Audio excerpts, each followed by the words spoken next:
Hello everyone. आज के इस वीडियो लेक्चर के अंदर बायोलॉजी का वेरी इंपॉर्टेंट टॉपिक हम डिस्कस करने वाले हैं, ब्लड सर्कुलेटरी सिस्टम, रक्त परिसंचरण तंत्र। बहुत ही इंपॉर्टेंट वीडियो है। अक्सर एग्जाम के अंदर यहाँ से क्वेश्चन जो है वो देखने को मिलते हैं। बच्चों को बहुत सारा कन्फ्यूजन भी होता है इस टॉपिक के अंदर, बट मैं आपको जिस तरीके से पढ़ाने वाला हूँ ये टॉपिक 101% सारे कॉन्सेप्ट आपके क्लियर भी हो जाएंगे और एग्जाम में इस टॉपिक से क्वेश्चन आएगा 100% आप बिल्कुल सही आंसर टिक करके आओगे। तो सबसे पहले फ्रेंड्स इस लेक्चर की क्रोनोलॉजी समझ लेते हैं हम।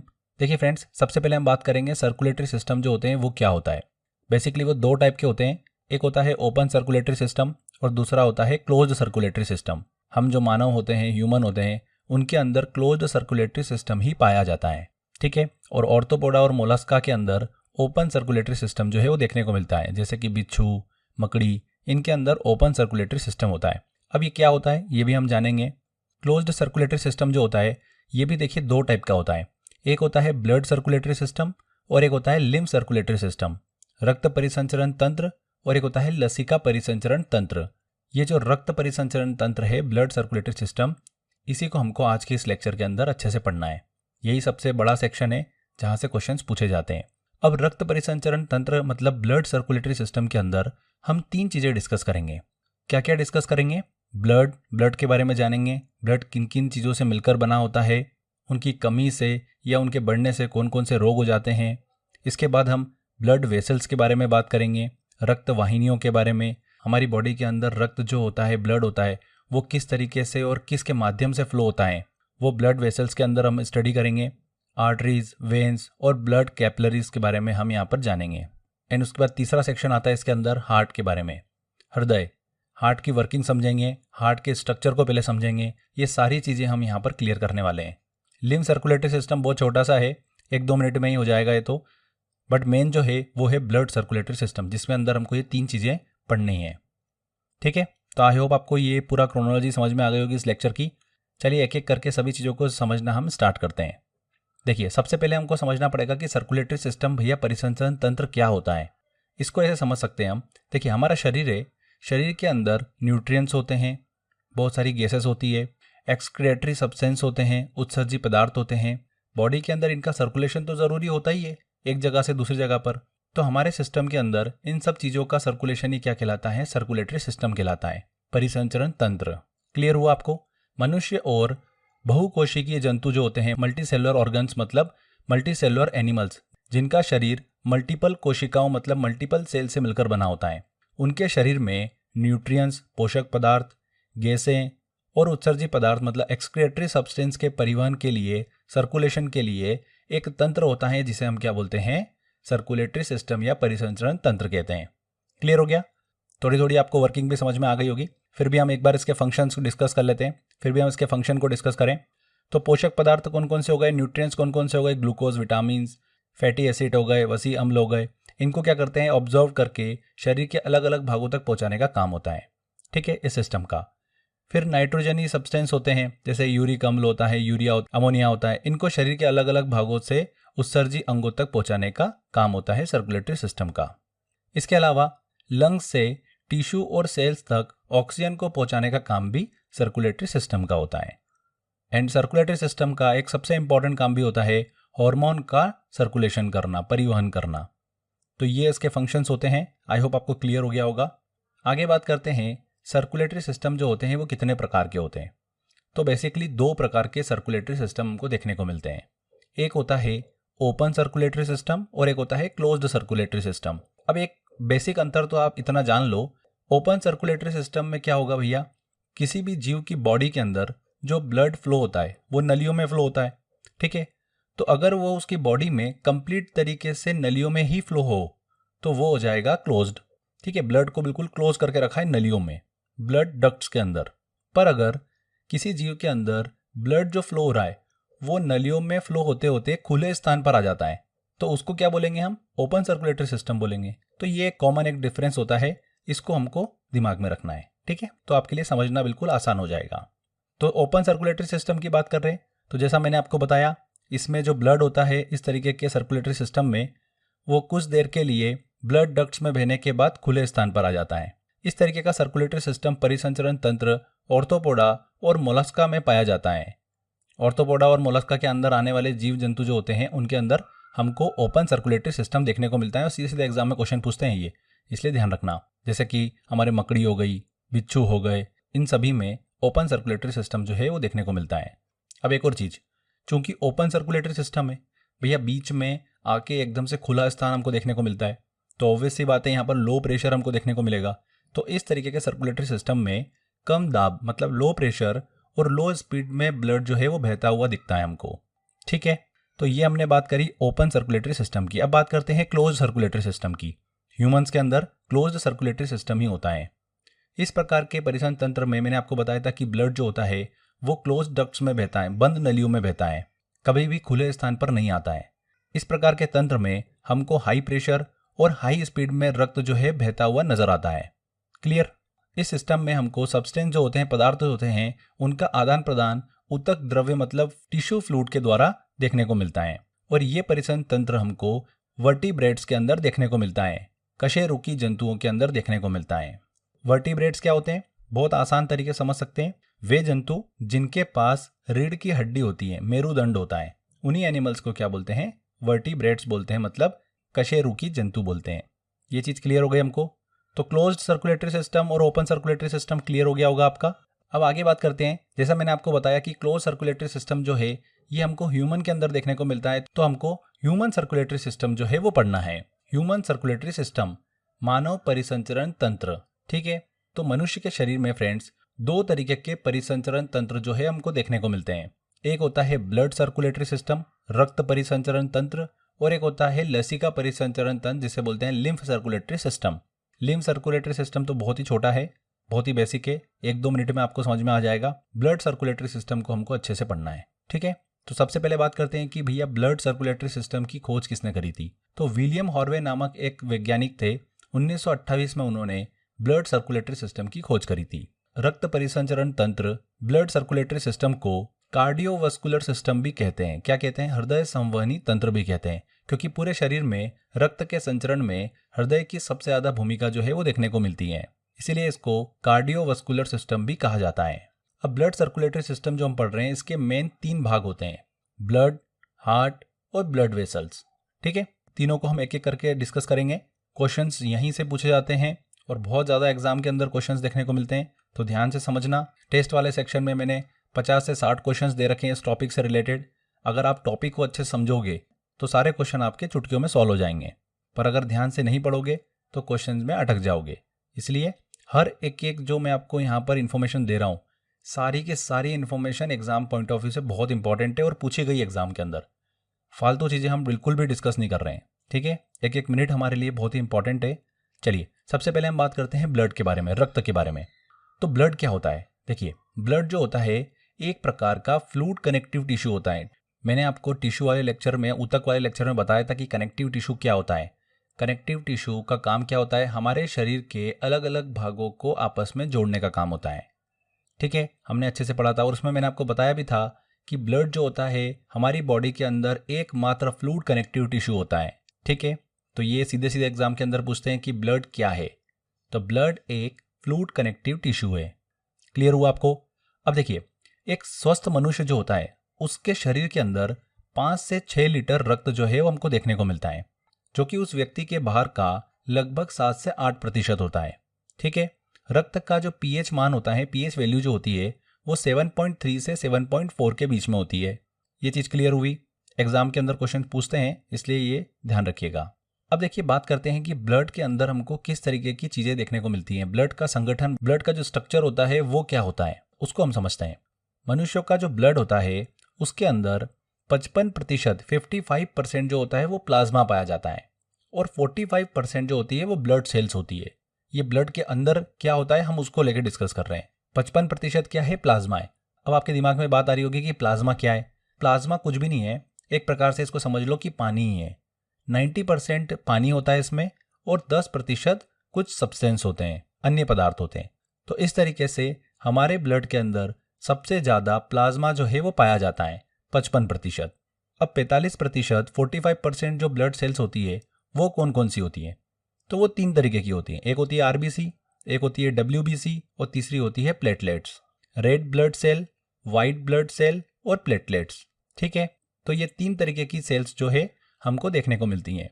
अब इसमें से भी जैसा कि आप यहाँ पर डायग्राम में देख पा रहे होंगे, रेड कलर की सेल जो हमको देखने को मिल रही है तो red blood cell, white colour की सेल देखने को मिल रही है तो व्हाइट ब्लड सेल, और यहाँ पर प्लेटलेट्स भी हमको स्ट्रक्चर में दिखाई दे रहे हैं।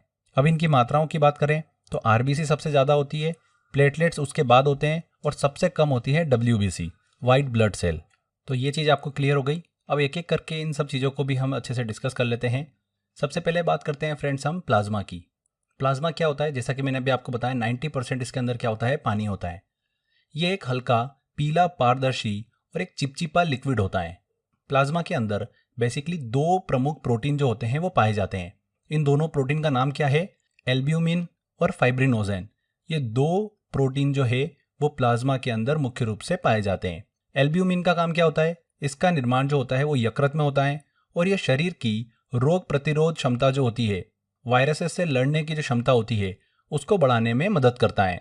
फाइब्रिनोजेन की बात करें तो इसका निर्माण कहाँ पर होता है, इसका भी यकृत में होता है और ये रक्त का थक्का जमने में, जो ब्लड क्लॉथिंग होती है, उसको जमाने में मदद करता है।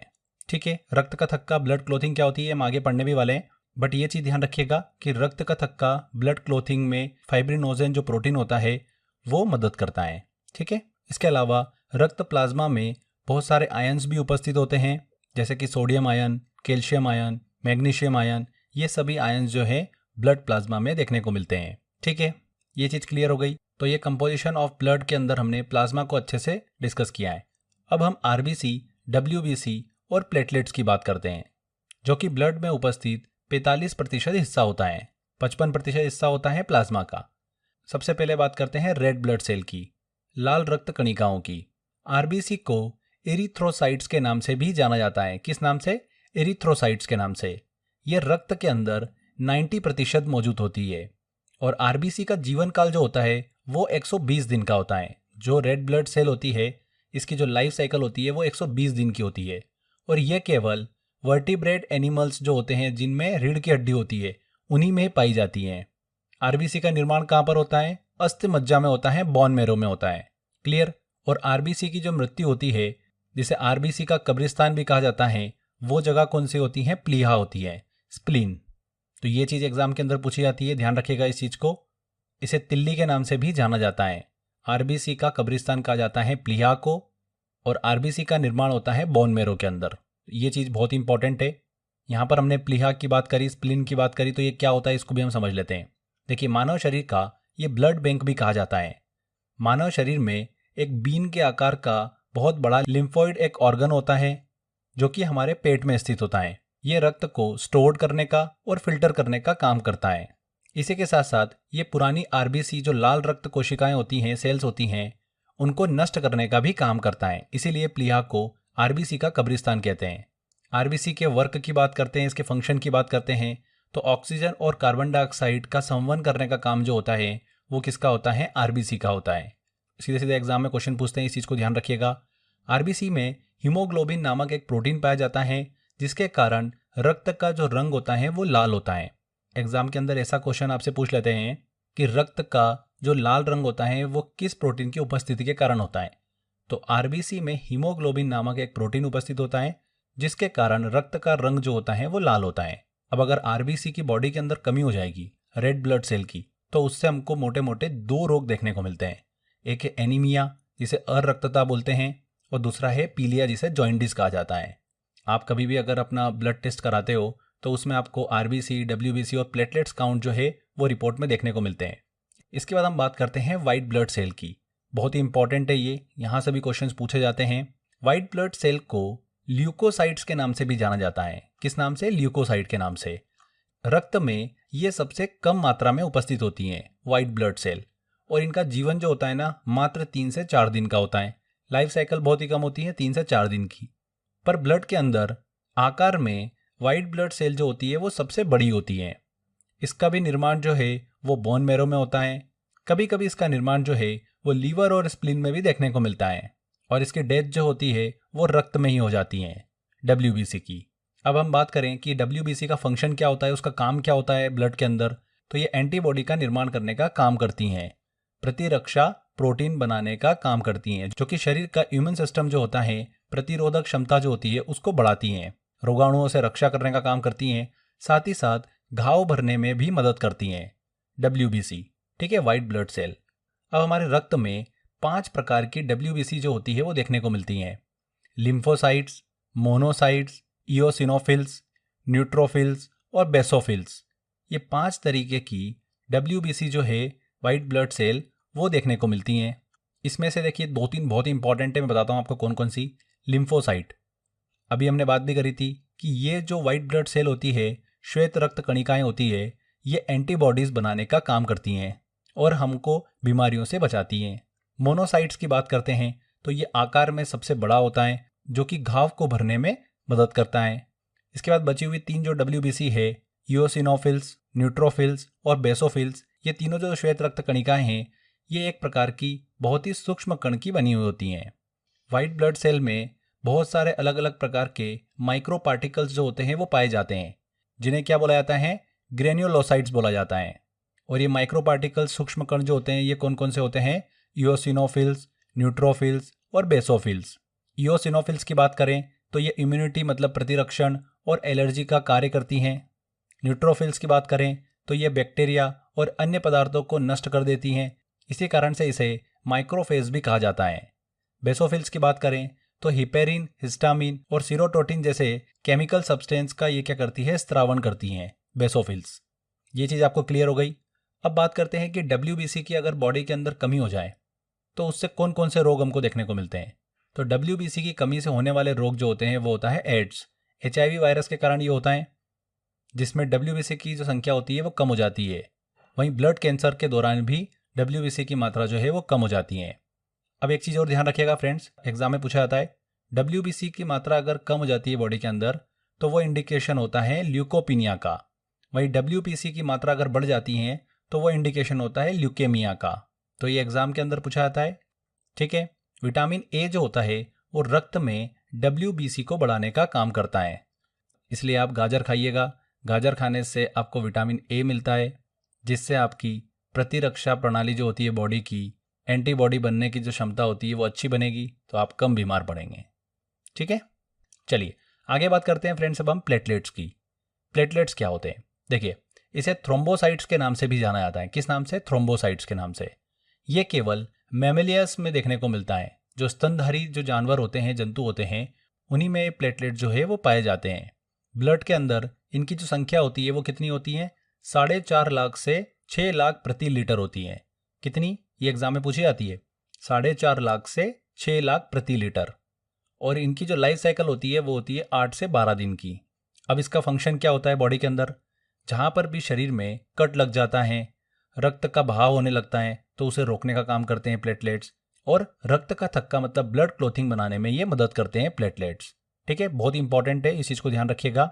आपको कहीं पर भी अगर मान लो कट लग जाता है हाथ पे, पैर पे, तो वहाँ पर प्लेटलेट्स जो होते हैं उस घाव को भरने में बहुत ही ज़्यादा मदद करते हैं।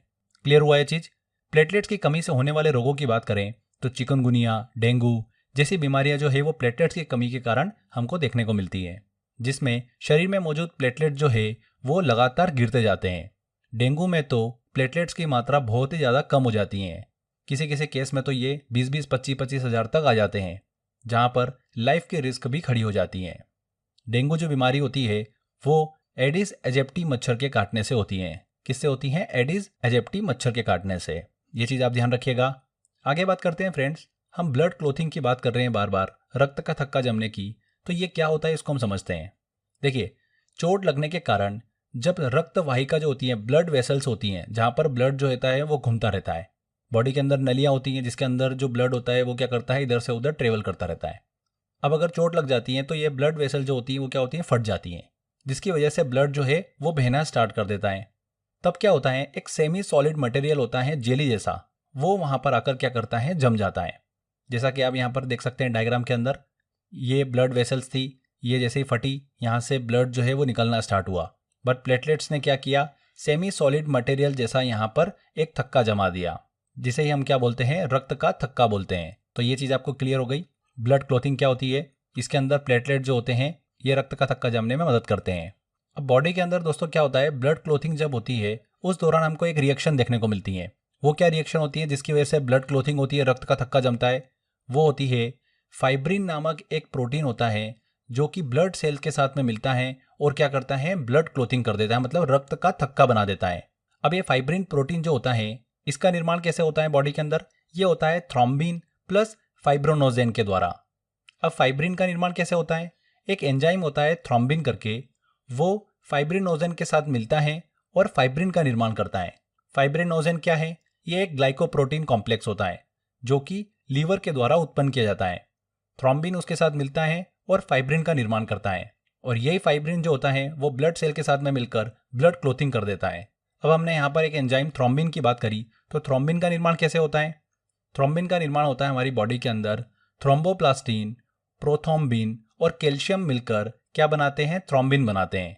थ्रोम्बोप्लास्टिन की बात करें तो ये एक सब्सटेंस होता है, पदार्थ होता है जो कि रक्त का थक्का बनाने में जो आवश्यक टिश्यूज होते हैं, प्लेटलेट्स होते हैं और ल्यूकोसाइट्स होते हैं, उनमें ये उपस्थित होता है थ्रोम्बोप्लास्टिन। ठीक है, प्रोथ्रोम्बिन क्या होता है, ये एक प्रकार का प्रोटीन होता है जो कि विटामिन के की उपस्थिति में यकृत द्वारा इसका निर्माण किया जाता है। ये दोनों कैल्शियम के साथ मिलते हैं और थ्रोम्बिन बनाते हैं। वही थ्रोम्बिन फाइब्रिनोजेन के साथ मिलकर फाइब्रिन बनाता है, और फाइब्रिन ब्लड सेल के साथ में मिलकर क्या बना लेता है, ब्लड क्लोथिंग कर देता है। इस तरीके से हमको रक्त का थक्का जो है वो देखने को मिलता है। जहाँ पर भी घाव होता है वहाँ पर रक्त का थक्का जो है वो जमता हुआ हमको दिखता है, तो वो इंटरनली प्रोसेस उसकी क्या होती है वो हमने डिस्कस करी। ठीक है, एग्जाम में क्वेश्चन पूछते हैं, इसीलिए हमने ये चीज़ें कवर करी है। आगे बात करते हैं फ्रेंड्स। अब हमने रक्त के संगठन को अच्छे से डिस्कस किया, रक्त के कंपोजिशन के बारे में हमने अच्छे से पढ़ लिया है। अब ब्लड का हमारी बॉडी के अंदर काम क्या होता है उसको भी हम अच्छे से डिस्कस करते हैं। देखिए, ब्लड का काम क्या होता है, हमारी बॉडी के अंदर ऑक्सीजन, कार्बन डाइऑक्साइड, हार्मोन और जो अपशिष्ट पदार्थ होते हैं, वेस्ट मटेरियल होते हैं, उनका परिवहन करना, उनको सर्कुलेट करना बॉडी के अंदर, यही काम होता है ब्लड का। इसी के साथ साथ ब्लड जो होता है हमारी बॉडी के टेम्परेचर को भी कंट्रोल करता है। ब्लड में उपस्थित WBC जो होती है वो शरीर को रोगों से बचाती हैं। वहीं प्लेटलेट जो होता है ये ब्लड क्लोथिंग मतलब रक्त का थक्का बनाने में मदद करता है। अब आगे देखिए दोस्तों, एक छोटा सा डाउट हमारे दिमाग में आता है, हमारे शरीर में खून जो होता है, ब्लड जो होता है वो लगातार मूवमेंट करता रहता है, तो क्या कोई स्टेज पे आकर ब्लड जो है वो जम सकता है क्या? नहीं, हमारे ब्लड में हेपरिन नामक एक प्रोटीन जो होता है वो पाया जाता है, जिसके कारण ब्लड जो है शरीर में नहीं जमता है। जब रक्त वाहिकाओं से जो ब्लड वेसल्स होती है उनमें से अगर रक्त को निकाला जाता है, तब उस रक्त को जमने से बचाने के लिए उसमें थोड़ा सा ऑक्जेलेट मिलाया जाता है, सोडियम या फिर पोटेशियम ऑक्जेलेट, जिसकी वजह से वो निकाला हुआ रक्त जो होता है वो नहीं जमता है। एक वयस्क व्यक्ति में हीमोग्लोबिन की मात्रा कितनी होती है? 14.5 ग्राम पर मिलीलीटर। जब आप बॉडी का चेकअप करवाते हो तब उसमें हीमोग्लोबिन की मात्रा जो है आपको देखने को मिलती है। तो एक वयस्क व्यक्ति में हीमोग्लोबिन की मात्रा कितनी होनी चाहिए? 14.5 ग्राम पर 100 मिलीलीटर। ठीक है, हीमोग्लोबिन में आयरन जो होता है वो मौजूद होता है। आयरन जो मेटल होती है, धातु होती है, वो मौजूद होती है। एग्जाम में ऐसा पूछ लेते हैं, हीमोग्लोबिन में कौन सा तत्व जो है वो उपस्थित होता है? तो आयरन। मानव शरीर में खून के शुद्धिकरण की प्रक्रिया जो होती है उसको क्या बोला जाता है? डायलिसिस कहा जाता है। ठीक है, और मानव रक्त में, ब्लड में कोलेस्ट्रॉल का सामान्य स्तर कितना होता है? 180 से 200 mg। ठीक है, तो ये चीज़ भी आपको दिमाग में रखना है। तो ये हमने कंपोजिशन ऑफ ब्लड को अच्छे से डिस्कस किया, रक्त किन किन चीज़ों से मिलकर बना होता है और उनका काम क्या क्या होता है। हमने प्लाज्मा की बात करी जो कि शरीर की रोग प्रतिरोध क्षमता को बढ़ाने का काम करता है, जो कि ब्लड के अंदर 55% होता है। फिर 45% इसके अंदर ब्लड सेल्स होती है। RBC की हमने बात करी जो कि ऑक्सीजन और कार्बन डाइऑक्साइड का यहाँ पर क्या करते हैं, बॉडी के अंदर परिवहन करते हैं, सर्कुलेशन करते हैं। WBC की बात करी तो इनका काम क्या होता है? एंटीबॉडी बनाने का काम होता है। प्लेटलेट्स की बात करी तो रक्त का थक्के बनाने में मदद करता है।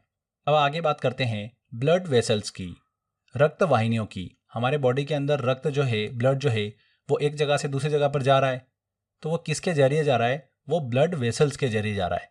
तो ये भी अलग अलग टाइप की होती है, उनको भी हम डिस्कस करेंगे। मनुष्य के शरीर में जो ब्लड सर्कुलेशन होता है वो आर्टरीज मतलब धमनियों और वेन्स मतलब शिराओं के द्वारा होता है। ये चीज क्लियर हो गई। दो चीजें हैं, आर्टरीज और वेन्स, धमनियां और शिराएं। अब धमनी और शिरा जो होती है, आर्टरीज और वेन्स होती है, इन दोनों को कनेक्ट करने का भी कोई काम करता होगा, उनको बोला जाता है ब्लड कैपिलरीज। धमनियों और शिराओं को जोड़ने का काम करती हैं। ये चीज आपको क्लियर हो गई। तो बॉडी के अंदर रक्त वाहिनियां कितनी हैं? 3 है, आर्टरीज, वेन्स और ब्लड कैपिलरीज। ठीक है, अब एक एक करके हम सभी को डिस्कस करते हैं। सबसे पहले हम बात करते हैं आर्टरीज की, धमनियों की। धमनियां भैया क्या करती है तो सभी नली का ही है, पर कौन सी नली जो है वो शुद्ध ब्लड लेके घूम रही है, कौन सी अशुद्ध ब्लड लेके घूम रही है, यही हमको डिफरेंस जो है बस पढ़ना है। तो आर्टरीज जो धमनियां होती है हमारे हार्ट से ऑक्सीजन युक्त शुद्ध खून मतलब ऑक्सीजनेटेड ब्लड को शरीर के विभिन्न अंगों तक पहुंचाती हैं।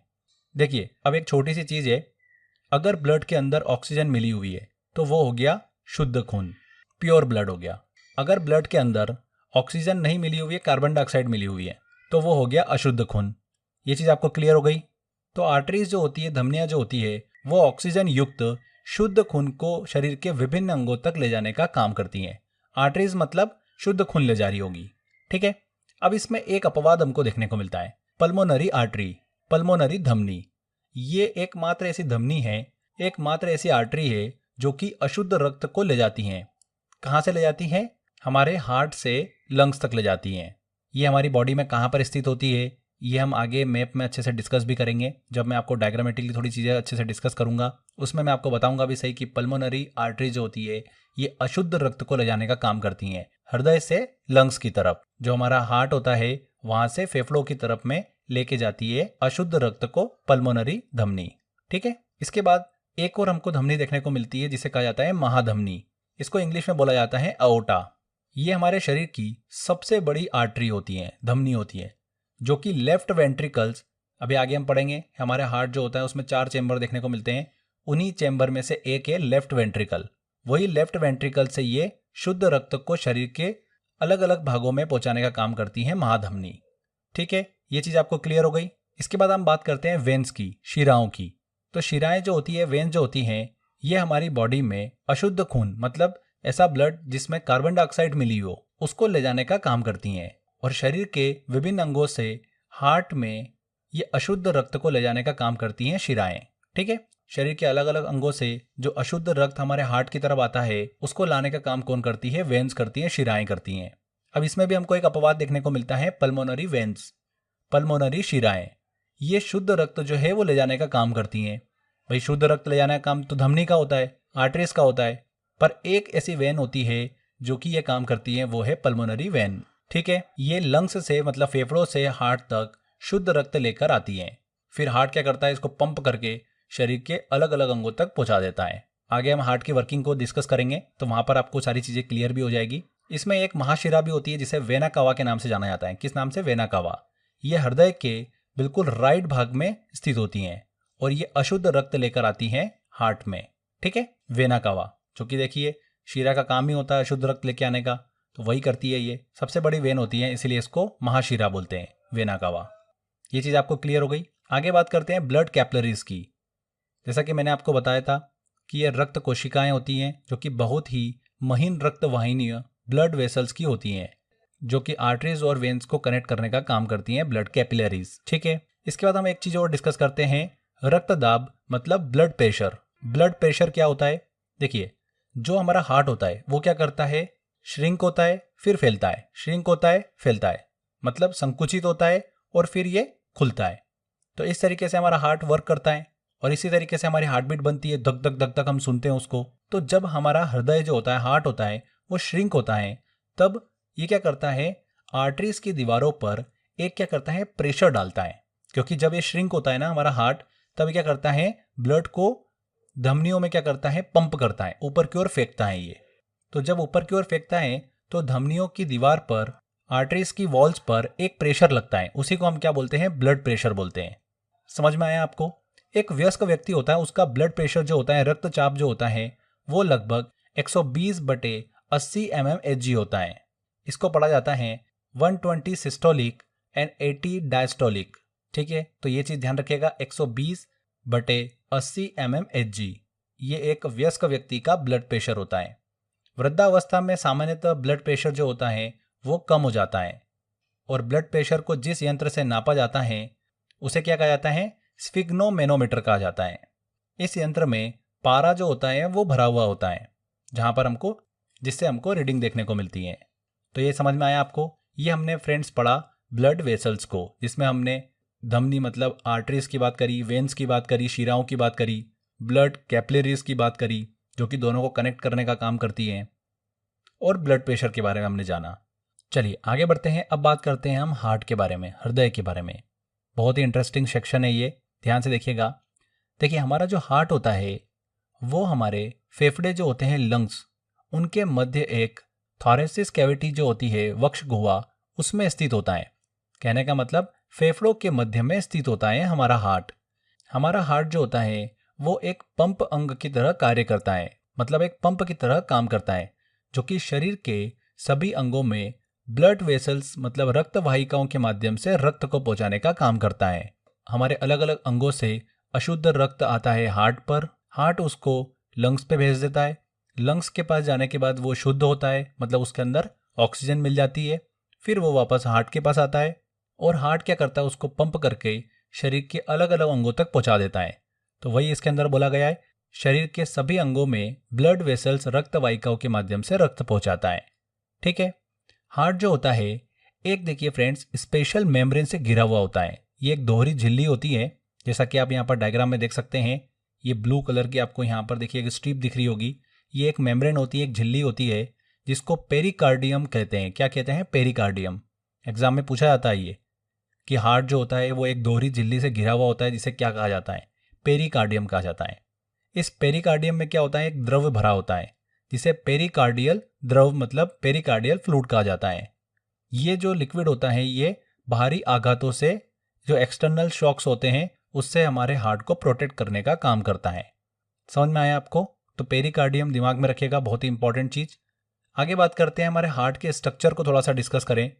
तो मनुष्य का जो हार्ट होता है, हृदय होता है, ये 4 चेंबर में बटा हुआ होता है।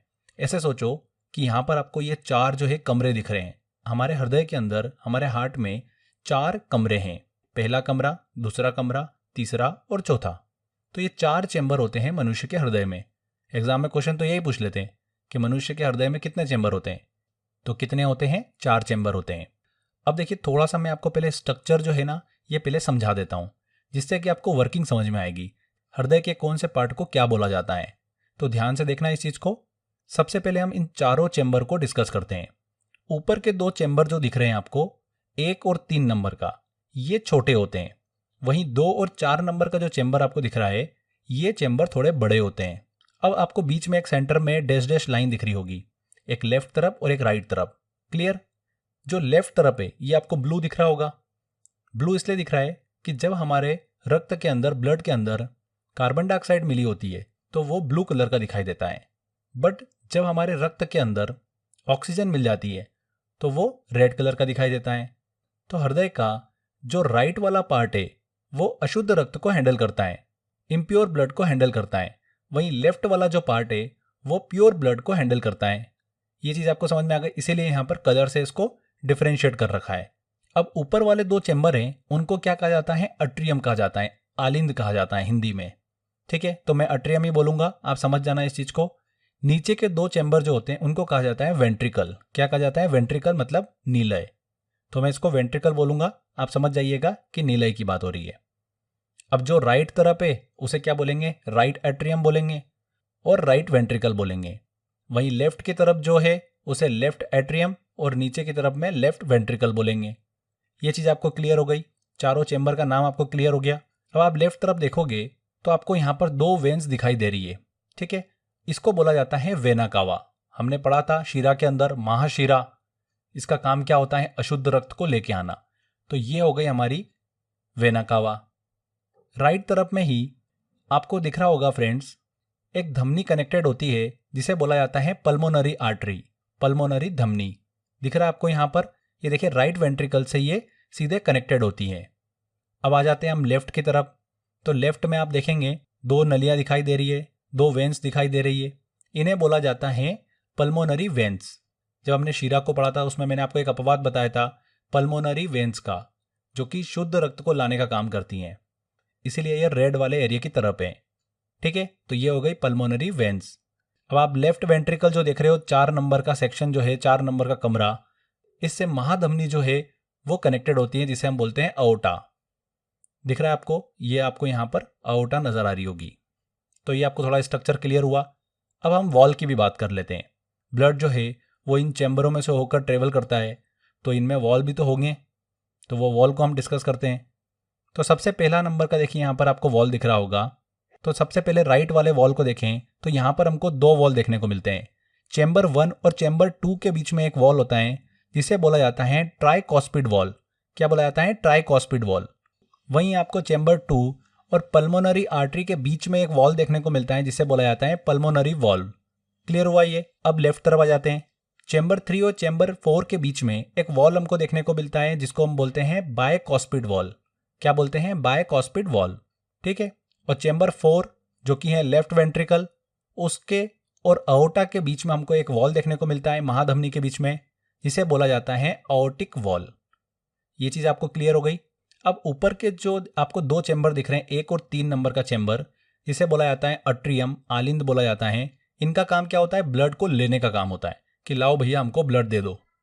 और नीचे के दो चैम्बर जो होते हैं जिसे वेंट्रिकल कहा जाता है, निलय कहा जाता है, इनका काम क्या होता है कि भैया हमारे पास ब्लड आ गया, हम इसको अब फेंकेंगे, पंप करेंगे। तो ये ऊपर की ओर क्या करते हैं? पंप करने का काम करते हैं। जो नीचे के दो चैम्बर हैं, 2 नंबर का और 4 नंबर का, ये क्या करते हैं? पंप करते हैं और ऊपर की ओर ब्लड को फेंकने का काम करते हैं। ये चीज आपको क्लियर हो गई।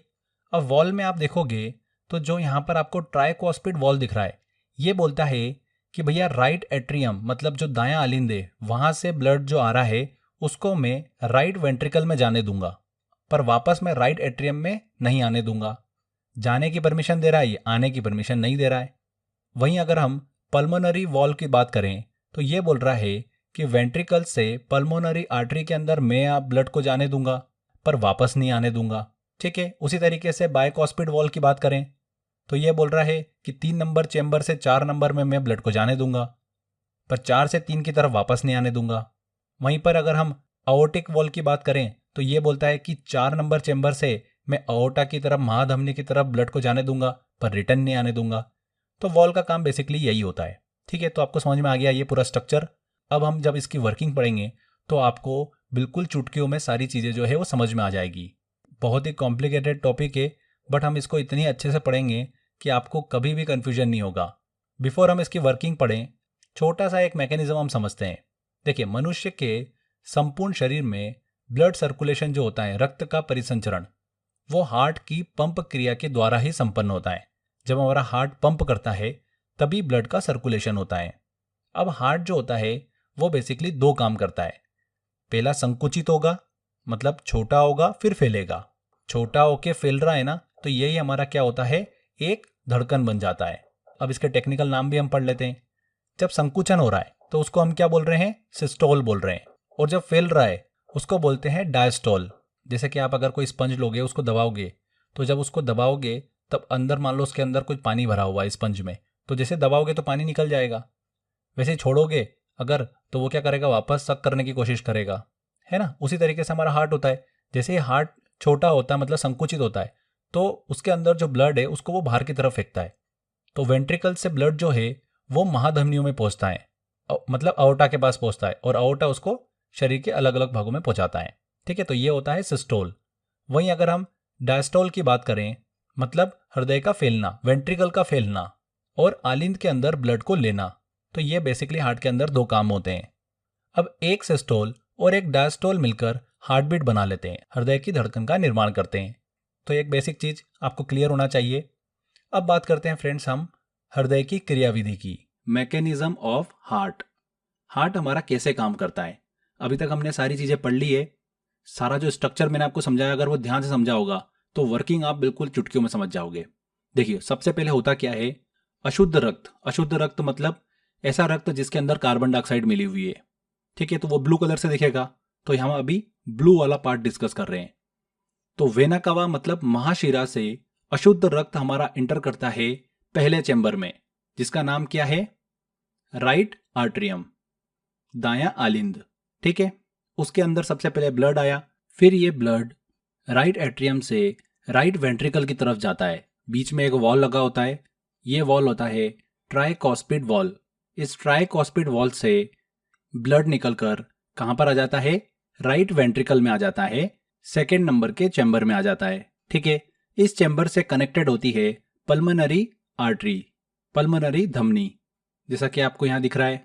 राइट वेंट्रिकल से जो इम्प्योर ब्लड है, अशुद्ध ब्लड है, वो पल्मोनरी वॉल से होता हुआ पल्मोनरी धमनी के अंदर चला जाता है, जिसे फुफ्फुस धमनी भी कहा जाता है। पल्मोनरी आर्टरी से ये ब्लड जो है शुद्ध होने के लिए कहाँ पर चला जाता है? लंग्स के पास चला जाता है, फेफड़ों के पास चला जाता है। तो हमारे हृदय के राइट वाले सेक्शन की हमने क्रियाविधि को डिस्कस किया कि कैसे वेना कावा से अशुद्ध ब्लड आता है, राइट अट्रियम में आता है, फिर वो ट्राइकोस्पिड वॉल को क्रॉस करता हुआ राइट वेंट्रिकल में पहुंचता है, राइट वेंट्रिकल से ये पल्मोनरी वॉल से होता हुआ पल्मोनरी आर्टरी में चला जाता है और वहां से लंग्स के पास पहुंचता है। अब बात करते हैं कि जो अशुद्ध ब्लड फेफड़ों के पास गया, फेफड़ों ने, लंग्स ने उस अशुद्ध ब्लड में ऑक्सीजन को मिक्स किया और बना दिया शुद्ध ब्लड। अब ये शुद्ध ब्लड जो है लंग्स से हार्ट की तरफ कौन लेके आती है? पल्मोनरी वेन्स लेके आती हैं, पल्मोनरी शिराएं। पल्मोनरी वेन्स जो है ये कनेक्टेड होती है लेफ्ट एट्रियम से, बाएं आलिंद से। तो ठीक है भैया, पल्मोनरी वेन्स से ब्लड जो है वो लेफ्ट एट्रियम में आ गया। वहां पर एक वॉल लगा होता है, ये कौन सा होता है? बायकॉस्पिड वॉल लगा होता है। इस बायकॉस्पिड वॉल से ब्लड जो है वो लेफ्ट एट्रियम से आ जाता है लेफ्ट वेंट्रिकल में। क्लियर? अब यहाँ पर क्या होता है? वेंट्रिकल जो होते हैं वो सिकुड़ते हैं, तो ये ब्लड को क्या करते हैं? ऊपर की ओर पंप करते हैं, ऊपर की ओर फेंकने का काम करते हैं। तो बायकॉस्पिड वॉल जो होता है ये तो ब्लड को ऊपर जाने से रोक देता है, पर अओर्टा के बीच में हमको यहाँ पर अओर्टिक वॉल देखने को मिलता है, जो कि ब्लड को अओर्टा की ओर आगे की ओर फेंक देता है। फिर ये शुद्ध ब्लड जो है ये अओर्टा मतलब महाधमनी से होते हुए शरीर के अलग अलग अंगों तक पहुंचता है। तो इस तरीके से हमारा हार्ट जो है वो अशुद्ध ब्लड को भी लेता है और लंग्स के पास भेजता है, फिर लंग्स से शुद्ध ब्लड लेता है और शरीर के अलग अलग भागों तक शुद्ध ब्लड को पहुंचाने का काम करता है। तो ये हमने हृदय की क्रियाविधि को डिस्कस किया कि हमारा हार्ट किस तरीके से काम करता है। आई होप आपको समझ में आ गया होगा। एक बार जल्दी से हम इसको देख लेते हैं।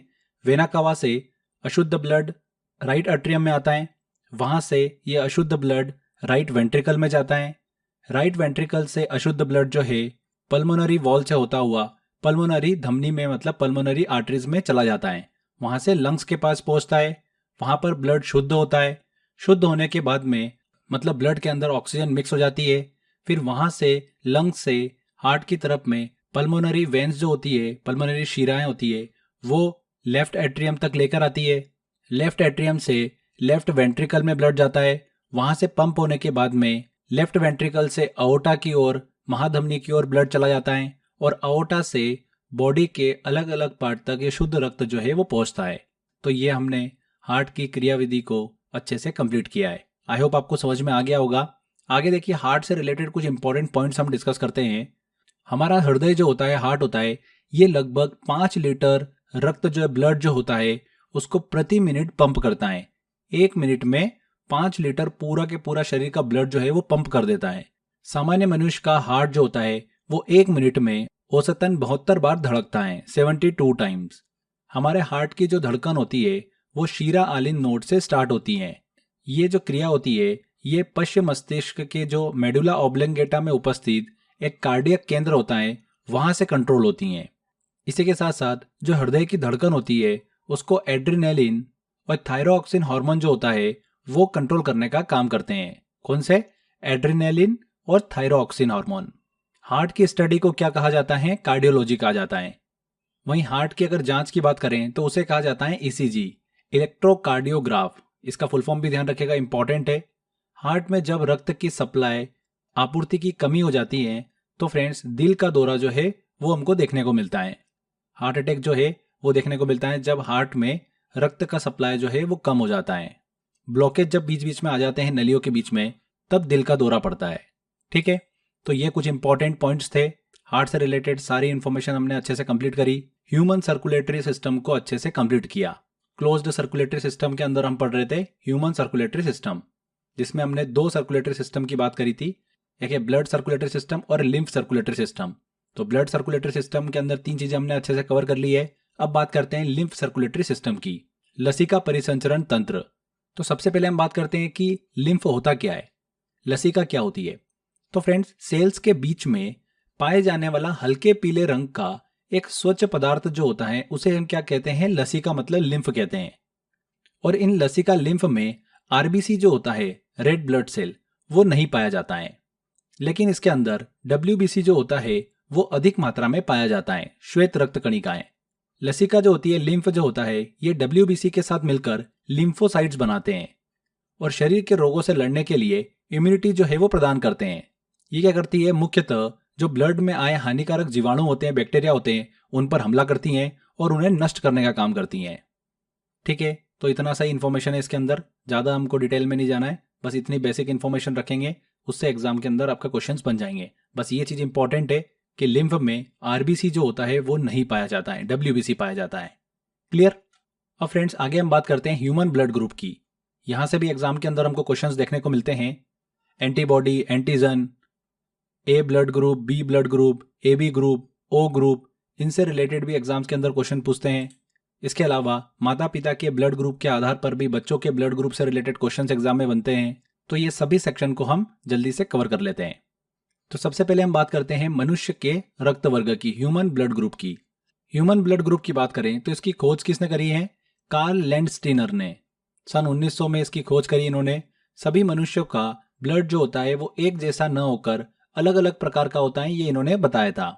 मतलब किसी का ब्लड ग्रुप A पॉजिटिव हो सकता है, किसी का B पॉजिटिव हो सकता है, किसी का A नेगेटिव हो सकता है, AB नेगेटिव हो सकता है, O हो सकता है, O पॉजिटिव हो सकता है, O नेगेटिव हो सकता है। तो अलग अलग टाइप के ब्लड जो है वो हमको देखने को मिलता है अलग अलग मनुष्यों में। इन्होंने बताया कि ब्लड ग्रुप अलग अलग होने के कारण क्या थे। हमारे RBC जो होती है, लाल रक्त कणिकाएं जो होती है, उनमें एक विशेष प्रकार का प्रोटीन जो है, ग्लाइकोप्रोटीन, वो पाया जाता है, जिसे क्या कहा जाता है? एंटीजन कहते हैं, जो कि ब्लड ग्रुप को अलग करने के लिए जिम्मेदार होता है। कौन सा प्रोटीन? ग्लाइकोप्रोटीन। ये इंपॉर्टेंट है, ध्यान रखना। एंटीजन जो होते हैं ये दो प्रकार के होते हैं, एक A एंटीजन और एक B एंटीजन। वहीं एंटीबॉडी की बात करें तो हमारे शरीर में सुरक्षा प्रदान करने का काम होता है एंटीबॉडी का। ये हमेशा एंटीजन के विपरीत पाई जाती हैं और हमारी बॉडी के अंदर दो टाइप की एंटीबॉडी देखने को मिलती हैं, एंटीबॉडी A और एंटीबॉडी B। RBC के अंदर पाए जाने वाले ग्लाइकोप्रोटीन के आधार पर मनुष्यों में 4 प्रकार के हमको ब्लड ग्रुप देखने को मिलते हैं। Blood group A, blood group B, AB और O। अब इन ब्लड ग्रुप के अंदर एंटीजन और एंटीबॉडी की बात करें तो A ब्लड ग्रुप जिसका होता है उसके पास केवल A टाइप के एंटीजन होते हैं और केवल B टाइप की एंटीबॉडी होती है। ठीक है। वहीं वो व्यक्ति जिसका ब्लड ग्रुप B होता है उसके पास केवल B टाइप के एंटीजन होते हैं और केवल A टाइप की एंटीबॉडी होती हैं। जिस व्यक्ति का ब्लड ग्रुप AB होता है उसके पास A और B दोनों टाइप के एंटीजन होते हैं, पर एंटीबॉडी जो होती है वो अनुपस्थित होती है। वहीं अगर हम O ब्लड ग्रुप वाले व्यक्ति की बात करें तो उसके पास एंटीजन जो होते हैं वो अनुपस्थित होते हैं और एंटीबॉडी जो होती है वो A और B दोनों टाइप की होती हैं। ये चीज़ आपको क्लियर हो गई। अब यहाँ पर ध्यान रखिएगा फ्रेंड्स कि जिस व्यक्ति का ब्लड ग्रुप O होता है वो व्यक्ति सभी ब्लड ग्रुप वाले व्यक्तियों को ब्लड दे सकता है, इसीलिए O ग्रुप वाले को यूनिवर्सल डोनर कहते हैं। ये चीज ध्यान रखिएगा, O मतलब यूनिवर्सल डोनर।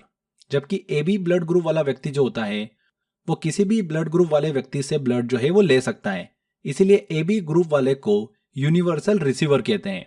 एग्जाम के अंदर क्वेश्चन पूछते हैं सीधे, यूनिवर्सल डोनर जो है किस ब्लड ग्रुप के व्यक्ति को कहा जाता है? तो O ब्लड ग्रुप वाले व्यक्ति को यूनिवर्सल डोनर कहा जाता है।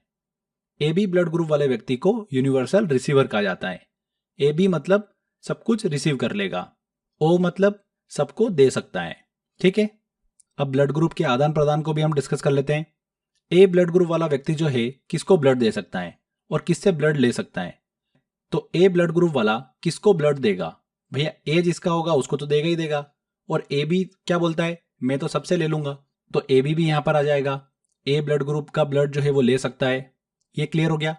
किससे ले सकता है A ब्लड ग्रुप वाला व्यक्ति? तो A से तो ले ही सकता है, और O बोलता है कि मैं सबको दे सकता हूं, तो O से तो लेगा ही लेगा। तो यहां पर A ब्लड ग्रुप वाला व्यक्ति A से ले सकता है, A को दे सकता है, AB को दे सकता है, A से ले सकता है और O से ले सकता है। ठीक है। उसी तरीके से B ब्लड ग्रुप वाला व्यक्ति भी सेम ही करेगा, B को देगा, AB को भी देगा, B से लेगा और O से लेगा। AB ब्लड ग्रुप वाले व्यक्ति की बात करते हैं तो AB वाला किसको ब्लड देगा? केवल और केवल AB ब्लड ग्रुप जिसका है उसी को दे सकता है, पर ले तो सबसे सकता है ये। तो किस किस से ले सकता है? A से ले सकता है, B से ले सकता है, O से ले सकता है और AB से ले सकता है। सभी से ब्लड जो है वो ले सकता है AB। यूनिवर्सल रिसीवर बोलते हैं इसलिए इसको। O की बात करें, O ब्लड ग्रुप वाला व्यक्ति जो है किसको ब्लड देगा, ये बोलता है मैं सबको दे सकता हूं, तो ए को भी देगा, बी को भी देगा, ओ को भी देगा और ए बी को भी देगा, पर केवल और केवल ओ से ही ब्लड ले सकता है, तो केवल ओ। ये समझ में आ गया आपको, बहुत इंपॉर्टेंट है, यहां से बहुत क्वेश्चन एग्जाम में पूछते हैं। अब आगे देखिए फ्रेंड्स, माता पिता के ब्लड ग्रुप के आधार पर बच्चों में ब्लड ग्रुप जो है वो किस तरीके का देखने को मिलता है, यहां से भी एग्जाम के अंदर क्वेश्चंस बनते हैं। तो इसमें कुछ कुछ इंपॉर्टेंट है, उन सब चीज़ों को आपको दिमाग में रखना है। देखिए, जैसे अगर माता पिता का ब्लड ग्रुप ओ है, दोनों का ओ है, तो बच्चों का ब्लड ग्रुप जो है वो हो सकता है सिर्फ और सिर्फ ओ। तो जितने भी यूनिक केस है उनसे एग्जाम के अंदर क्वेश्चन पूछते हैं। बच्चों का ब्लड ग्रुप कौन सा नहीं हो सकता अगर माता पिता का ब्लड ग्रुप ओ है तो अभी हमने देखा कि सिर्फ और सिर्फ ओ हो सकता है, तो ए नहीं होगा, बी नहीं हो सकता और ए बी भी नहीं हो सकता। अब अगर माता पिता का ब्लड ग्रुप ऐसा है कि किसी एक का ओ है और दूसरे का ए है, तो उसमें बच्चे का ब्लड ग्रुप जो हो सकता है वो ओ तो हो सकता है, साथ ही साथ ए भी हो सकता है। और क्या नहीं हो सकता है वो आप खुद ही निकाल सकते हो। माता पिता का ब्लड ग्रुप अगर उसी तरीके से एक का ओ है और एक का बी है, तो क्या हो सकता है, ओ हो सकता है और बी हो सकता है। अगर माता पिता का ब्लड ग्रुप ओ है एक का और एक का ए बी है, तब यहां पर एक यूनिक केस देखने को मिलता है कि बच्चे का ब्लड ग्रुप जो होगा वो या तो ए हो सकता है या फिर बी हो सकता है, ओ नहीं होगा और ए बी भी नहीं होगा। तो ये केस इंपॉर्टेंट है, इस चीज को दिमाग में रखना है। वहीं माता और पिता दोनों का ब्लड ग्रुप अगर ए है, तो बच्चों का ब्लड ग्रुप जो होगा वो ए हो सकता है या फिर ओ हो सकता है। ये भी एक यूनिक केस, इसको भी इंपॉर्टेंट नोट में डालिएगा, वेरी वेरी इंपॉर्टेंट है। माता पिता का ब्लड ग्रुप अगर किसी एक का ए है और दूसरे का बी है, तब उस केस में बच्चों का ब्लड ग्रुप जो है वो कुछ भी हो सकता है, ए हो सकता है, बी हो सकता है, ओ हो सकता है और ए बी हो सकता है। ये भी इंपॉर्टेंट, इस चीज को भी नोट करिएगा। इसके बाद हम बात करें, माता पिता में से किसी एक का ब्लड ग्रुप ए है और दूसरे का ए बी है, तब ओ को छोड़कर सभी ब्लड ग्रुप पॉसिबल है। ए हो सकता है, बी हो सकता है और ए बी हो सकता है। अगर पेरेंट्स के ब्लड ग्रुप बी बी है दोनों का, तब पॉसिबल केस क्या बनेगा, या तो बी हो सकता है या फिर ओ हो सकता है। ये भी इंपॉर्टेंट है। इसके बाद अगर पेरेंट्स में किसी एक का ब्लड ग्रुप बी है और एक का ए बी है, तब ओ को छोड़कर कुछ भी हो सकता है। और दोनों पेरेंट्स के ब्लड ग्रुप अगर ए बी हैं, तब भी ओ को छोड़कर बच्चे का ब्लड ग्रुप कुछ भी हो सकता है, ए हो सकता है, बी हो सकता है और ए बी हो सकता है। तो ये टेबल बहुत ही इंपॉर्टेंट है, जो भी मैंने आपको इंपॉर्टेंट बताए हैं उनसे तो क्वेश्चंस पूछे ही जाते हैं, इसलिए ये चीज़ ध्यान रखिएगा। सबसे इंपॉर्टेंट ए और बी वाला, जिसमें बच्चों का ब्लड ग्रुप जो है वो कुछ भी हो सकता है, ए बी ओ और ए बी। क्लियर। आगे बात करते हैं फ्रेंड्स अब हम RH फैक्टर की। छोटी सी इंफॉर्मेशन है बट एग्जाम में पूछी जाती है। कार्ल लैंडस्टीनर और वीनर ने वर्ष 1940 में रीसस नामक बंदर में एक विशेष प्रकार की प्रोटीन की खोज की थी। उसी को उन्होंने क्या दिया, RH फैक्टर का नाम दिया। यह प्रोटीन जो है एक एंटीजन से संबंधित होता है। जिन व्यक्ति के शरीर में यह प्रोटीन नहीं पाया जाता है उन्हें बोलते हैं RH-। जिन व्यक्ति के रक्त में यह प्रोटीन पाया जाता है उन्हें क्या बोला जाता है, RH+ कहा जाता है। तो बस यही है RH फैक्टर। इससे रिलेटेड भी एग्जाम में क्वेश्चन पूछ लेते हैं, किससे संबंधित होता है, ये एंटीजन से संबंधित है। आगे देखिए, लास्ट में एक छोटी सी इंफॉर्मेशन कवर करते हैं। हार्ट चैम्बर से रिलेटेड एग्जाम के अंदर क्वेश्चन पूछे हृदय कक्ष से रिलेटेड, तो उसमें ध्यान रखना है कि एक कक्षीय हृदय जो है वो किनका होता है, सेफ्लोकार्डेट्स का होता है और हर्टमेनिया का होता है। दो कक्षीय हृदय जो होता है वो किनका होता है, मछलियों में देखने को मिलता है। तीन कक्षीय हृदय जो होता है वो किनका होता है, एम्फीबियंस में होता है, उभयचर में होता है। वहीं सरीसृप में भी हमको तीन कक्षीय हृदय जो है वो देखने को मिलता है। चार कक्षीय हृदय जो है वो मगरमच्छ, पक्षियों में और मैमिलिया मतलब स्तनधारी जीवों में देखने को मिलता है।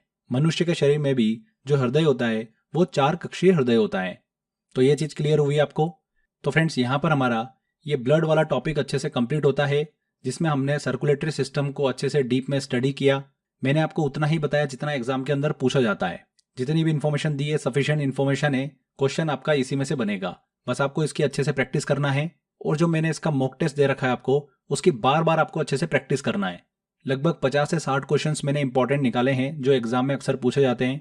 बार बार वही क्वेश्चन रिपीट होते हैं, बस अगर आप उनकी अच्छे से प्रैक्टिस कर लोगे तो सीधे सीधे वही क्वेश्चंस आपको एग्जाम में देखने को मिल जाएंगे।